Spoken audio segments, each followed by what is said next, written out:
Hey yo, people be beefing for the most random reasons ever, and majority of the time, one side's argument be completely illogical. Like earlier this week, my friend and I got into his heartbreaking argument, right? He tried to argue that breathing is more important than One Piece. But this is not what this video is about, so I'm not going to bash him. I'm going to be telling you at the time that I helped my teacher get his revenge. I thought I was going to die. Alright, so back in the BC era, when I was in my final year of high school, prom was coming up in the next 5 days, and I was not trying to go alone. But the problem was that I didn't have enough confidence to ask out a girl, so I had to turn to the internet for some assistance and found a video that went something like this. Are you tired of being a punk? Are you frustrated with your lack of confidence when it comes to easy mundane tasks like speaking to women? Listen, I'm gonna tell you right now that 90% of men will die alone, and the percentage keeps rising every day. If you don't want to end up like those people, you must become strong, desirable, and manly. And you can become that on your own, of course, but it will probably take you years, if not centuries, to achieve that golden status. I'm saying that I can get you to that level within 1 year. Why?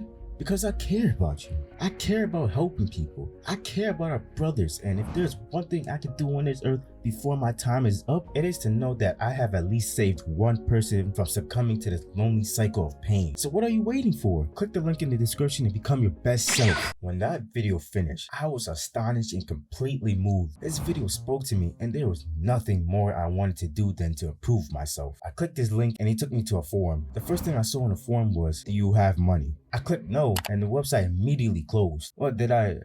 Oh, I probably hit the wrong command. I went back to the video and I clicked the link again, but this time I clicked yes. This time it took me to a website where it showed the price. $500. It's on sale. The sale is gonna end today. Oh my gosh. It gotta be another way. I went back to the description and there was an address to his facilities. I thought to myself that I could go to the establishment and work out some sort of deal. However, this is where I messed up. You see, the address was Antarctica, Mount Avenue. So I thought the place was in the continent Antarctica. I said to myself, just like David Goggins once said, everybody wants to be famous, but nobody wants to do the work. Alright, so time passed by and I got all my stuff together in a duffel bag, but this time instead of stealing the airplanes, I just hit up the agency that kidnapped me. Story of that in the previous video. I told them I needed the jet and they let me have it with no questions asked. Skip past like 4 hours and I'm close to Antarctica. Hey, even with the limited prior piloting experience, I had never gone through anything like what I was about to go through. As I got closer, the air's increasing amount of fog made it difficult for me to see. Yo bro, the jet was shaking OD, and the only thing I could think about was what would Blueface do in a situation like this. And I remembered a quote that would change my life forever. Blueface, baby.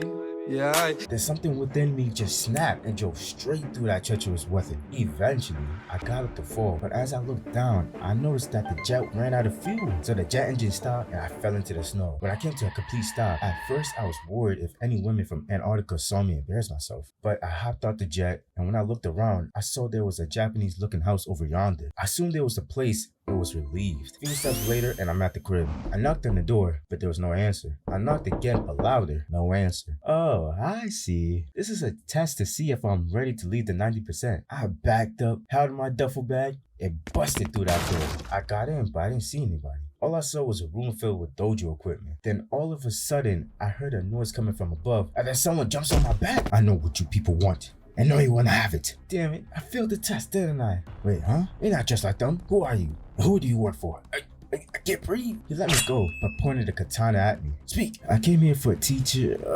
I don't remember your name, but you talked about how you can help people become strong. So I came here for guidance. I don't do that anymore. Very dangerous people are after me. So if you wish to live, then you will leave and never come back. I couldn't give up. I was not going back home empty-handed. Chill, come on gang. I can help fight whoever these people are. I was trained by Sensei Ishikawa up north. Also did a story on that. You know the Guardians of War? Yeah, if that's their name, then that means you're capable of fighting. Listen, you help me retrieve something from my ops, I'll train you. I'm assuming that's what you came here for. At the time, I assumed that's what the person in the video was talking about. So I just accepted the deal. Okay? Show me what you're capable of. With pleasure. I see you know his fighting style. I can tell he taught you, but your technique is very sloppy, and anyone who can actually defend himself will easily win in a fight. We have much to work on. I plan to go in the next 4 days, so if you do not improve, then it will be your death. Okay. Over the next couple of days, we were training non-stop. The training I went on felt even worse than the jet incident. Even when I was sleeping, I was training. He was teaching me the way of the hood bending. The first day was about boxing. Half the day he was making me do bodyweight exercises, and the other half boxing exercises. The next day was just or even more grueling than the day before. That day was about weaving. Let me tell you, there was a whole lot of weaving. Half the day, he pushed my limits to the max. And I can never forget this exercise he made me do. I literally threw up. He made me do the gut check, hill sprint, 50% incline at 10 miles per hour. Since it was about weaving, he was training my body to be quick enough to move out of danger. Then once it turned around 5 p.m., he made me fight him using the skills I learned from boxing and weaving. This man was not holding back. He was throwing weapons at me, throwing punches at me like 100 miles per hour. And when I was about to throw a punch at him, he was already behind me. Long story short, I got my ass beat the rest of the day. The day after was about sneaking. Now, this had to have been the scariest day, or top 2 in my life. That day started a little off. Usually when I woke up, I would see the sensei doing something or sleeping. But this time, I didn't see him at all. I went to the bathroom to see if he was there, and he wasn't. I looked outside, and I didn't see him either. As soon as I'm about to go to the bathroom, I get a sneak attack from above. Not again. You are too careless. You will get killed if you do not pay attention to your surroundings. You see, this is my specialty. I'll teach you majority of what I know, so you better be ready. Hey, what? That's not what y'all do over here?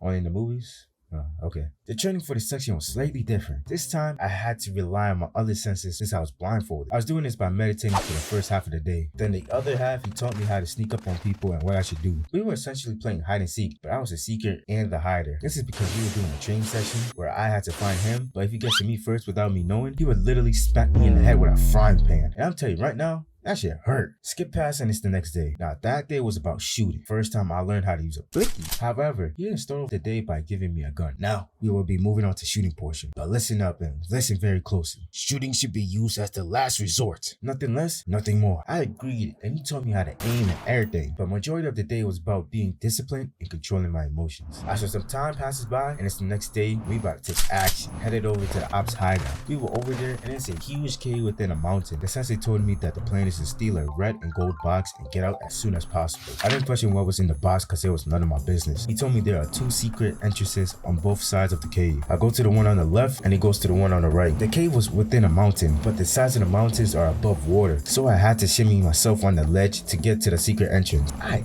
desperately did not want to take it out, so I grabbed my nuts and I shimmied through that ledge. But one thing I didn't account for was that the ledge was frozen, so when I took like 2 steps, I slipped, but I was able to grab onto the ledge before getting dropped off to my doom. I shimmied my way to the secret entrance, then I went in and I was on the top floor. There were also a lot of ops dressed in Balenciaga. Go figure. Due to my sneaking training, I managed to reach a closed room on the floor below me. In the room, I saw a red and gold box. I was confused on how I was going to get into the room until I saw a rug. I picked up the rug and saw a key. I opened the door and was surprised it worked. I got in and saw the sensei already in the room. I saw a vent open, so I assumed he crawled through the vent system. We must go through the exit. The vent's close behind me. Now this is where shit hit the fan. When we got off the room, we saw the exit had a bunch of more ops waiting. Then as soon as we looked to our left, all we saw was even more ops running towards us. I bet. Time to put my skills to the test. Take the box. What? Take the box and leave. There's too many of them, and I want my ones with each and every one of them. Finish the mission. I took the box and snuck all the way to the secret exit undetected. When I looked back, the sensei was couching and taken away. Skip past forward, and I got back to the crib. The only thing I had my mind on was getting my sensei back. I didn't retreat because I was scared. I retreated because I saw a fuel engine near the secret entrance. Put the fuel in the jet and drove straight to the cave.